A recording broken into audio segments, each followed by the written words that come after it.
ఎన్ని అనరాని మాటలన్నారని నియంత, పేదలను పట్టించుకోని పాలకుడు, పనౌతి, ఇలా ప్రధానమంత్రి నరేంద్ర మోడీని విపక్ష నేతలు నానా దుర్భాషలాడారు. దేశం పేరే తమ కూటమికి పెట్టుకుని ప్రజలను మభ్యపెట్టే ప్రయత్నం చేశారు. ప్రతి చిన్న చితక అంశంపై పార్లమెంటు ఉభయ సభలను స్తంభింపజేసి మోడీని అప్రజాస్వామిక నేతగా అభివర్ణించారు. వీటన్నిటికీ అతీతంగా 5 రాష్ట్రాలకు జరిగిన అసెంబ్లీ ఎన్నికల్లో నరేంద్ర మోడీ ఒక కర్మయోగిలా రాత్రింబగళ్ళు పార్టీని గెలిపించేందుకు కృషి చేశారు. క్రింది స్థాయి కార్యకర్తలతో కలిసి ప్రచారం చేశారు. కేంద్రంలోనూ రాష్ట్రంలోనూ బీజేపీ ప్రభుత్వాలు అమలు చేస్తున్న అభివృద్ధి కార్యక్రమాల గురించి వివరించారు.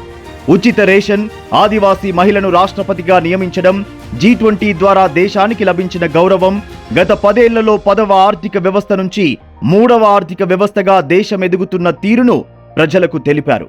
దాదాపు 42 సభల్లో 4 రోడ్ షోలలో పాల్గొన్నారు. ప్రతిపక్షాలు అధికారంలోకి వస్తే విచ్చలవిడి అవినీతి, కుటుంబ పాలన, బుజ్జగింపు రాజకీయాలు ఎలా అమలు అవుతాయో వెల్లడించారు.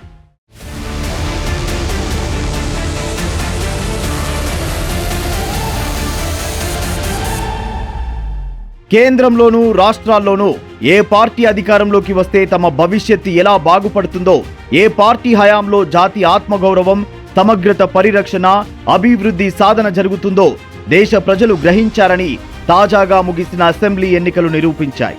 మధ్యప్రదేశ్, రాజస్థాన్, ఛత్తీస్గఢ్లలో భారతీయ జనతా పార్టీ అఖండ విజయం సాధించడం కేవలం ఆ రాష్ట్రాలకు పరిమితమైనది కాదు. దేశం యావత్తు ఏ దిశను ఆలోచిస్తుందో చెప్పేందుకు స్పష్టమైన సంకేతాలు.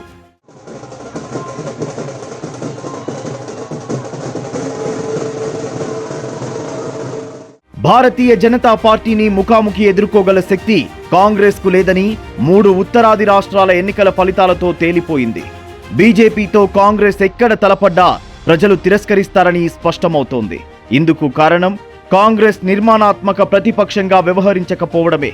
పేరుకు దళితుడైన మల్లికార్జున ఖర్గేను పార్టీ అధ్యక్షుడిగా నియమించిన మొత్తం ప్రచారం, వ్యూహరచన ఒకే కుటుంబ సభ్యులు, వారి వంది మాగదులే నిర్వహించారు.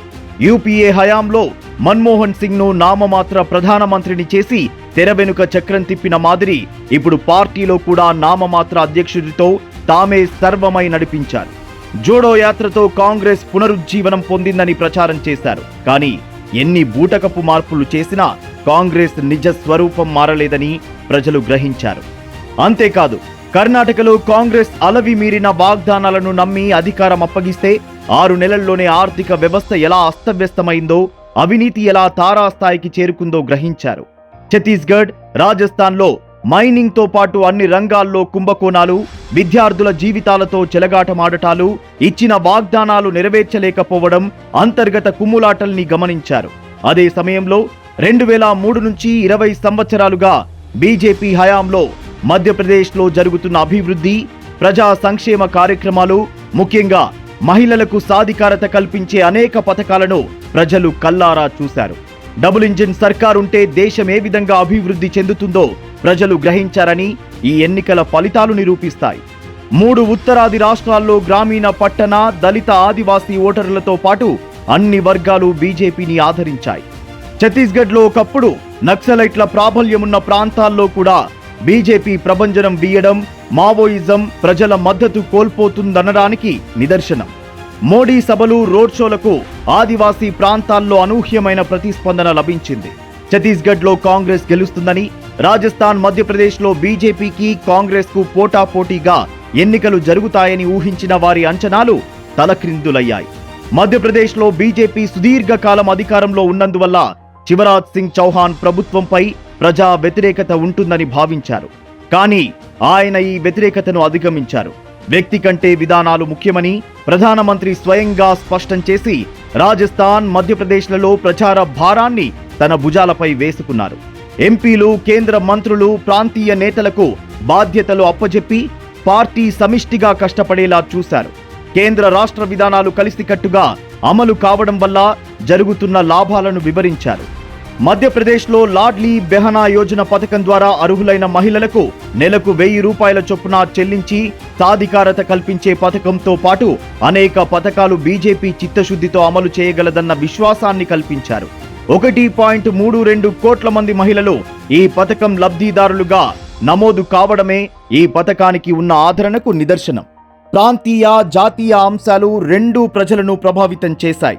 మధ్యప్రదేశ్లో బీజేపీకి 2018లో 41.02% ఓట్లు లభిస్తే ఈ ఎన్నికల్లో అనూహ్యంగా గతంలో కంటే 8% ఎక్కువగా 48.76% ఓట్లు లభించాయి. ఛత్తీస్గఢ్లో అప్పుడు 32.9% లభిస్తే ఇప్పుడు 46.3% ఓట్లు లభించాయి. రాజస్థాన్లోనూ బీజేపీ ఓటు శాతం 39.5 నుంచి 41.7%కి పెరిగింది. తెలంగాణలో కూడా బీజేపీ అనూహ్యంగా 8 స్థానాల్లో గెలిచి 19 స్థానాల్లో రెండో స్థానంలో నిలిచి రాష్ట్ర వ్యాప్తంగా మొత్తం 32.35 లక్షల ఓట్లను కైవసం చేసుకున్నది. ఇది సాధారణమైన విషయం కాదు.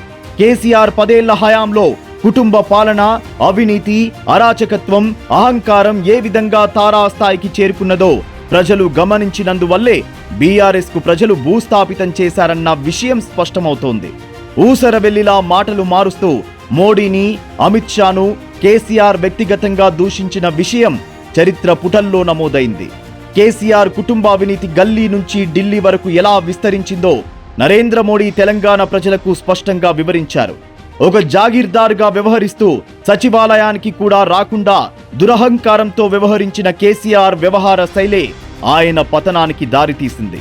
కేసీఆర్ ప్రభుత్వాన్ని కాపాడేందుకు ఆంధ్రప్రదేశ్ ముఖ్యమంత్రి జగన్మోహన్ రెడ్డి ఎలా పచ్చిగా ప్రయత్నించారో, నాగార్జున సాగర్ ఆనకట్ట వద్ద చివరి నిమిషంలో ఘర్షణలు సృష్టించడం ద్వారా ప్రపంచానికి తేటతెల్లమైంది.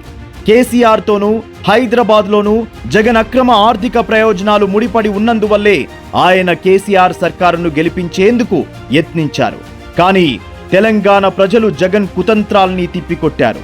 తెలంగాణలో కేసీఆర్ పాలనను తుదముట్టించినట్లే ఏపీలో జగన్ ఏలుబడిని ప్రజలు అంతం చేయాలని ఇప్పటికే నిర్ణయించుకున్నారు. కేసీఆర్ మాదిరి దురహంకారంతో వ్యవహరించిన జగన్ పాలన కూడా అంతమయ్యేందుకు ఎక్కువ రోజులు లేవు. సార్వత్రిక ఎన్నికల తర్వాత ఉభయ తెలుగు రాష్ట్రాల్లో 2 ప్రాంతీయ పార్టీలు బీఆర్ఎస్, వైసీపీ తుడిచిపెట్టుకుపోయే పరిస్థితులు స్పష్టంగా కనిపిస్తున్నాయి. కర్ణాటకతో పాటు ఏపీ, తెలంగాణ రాజకీయాల్లో బీజేపీ తన బలం పెంచుకుని దక్షిణాదిన బలమైన రాజకీయ ముద్ర వేసే తరుణం ఆసన్నమవుతోంది. 2024లో ఏం జరగనున్నది? ఈ 5 రాష్ట్రాల అసెంబ్లీ ఎన్నికల తర్వాత ఆ ప్రశ్నకు జవాబు కోసం పెద్దగా ఆలోచించనక్కరలేదు. ఇవాళ 12 రాష్ట్రాల్లో బీజేపీ స్వంతంగా అధికారంలో ఉన్నది. మరో 4 రాష్ట్రాల్లో సంకీర్ణ ప్రభుత్వాలు నిర్వహిస్తోంది. కాంగ్రెస్ కేవలం 3 రాష్ట్రాల్లోనే అధికారానికి పరిమితమైంది. గత ఎన్నికల్లో బీజేపీకి అత్యధిక స్థానాలు తెచ్చిపెట్టిన రాష్ట్రాలు ఇప్పుడు బీజేపీ ఆధీనంలోనే ఉన్నాయి. పైగా కాంగ్రెస్తో ముఖాముఖి తలపడే రాష్ట్రాల్లో బీజేపీ సులభంగా విజయం చేజిక్కించుకోవడం సాధ్యం. జాతీయ స్థాయిలో మోడీ అభివృద్ధి కార్యక్రమాలు, సంక్షేమ పథకాలు, ఆయన జనాదరణకు తోడుగా ఆయా రాష్ట్రాల్లో సుపరిపాలన మూలంగా బీజేపీ ఈసారి గతంలో కంటే ఎక్కువగా సీట్లు సాధించే అవకాశాలు ఉన్నాయి. కాంగ్రెస్తో పాటు పలు ప్రాంతీయ పార్టీల నుంచి దేశాన్ని విముక్తి చేయాలని ప్రజలు భావించడమే ఇందుకు కారణం.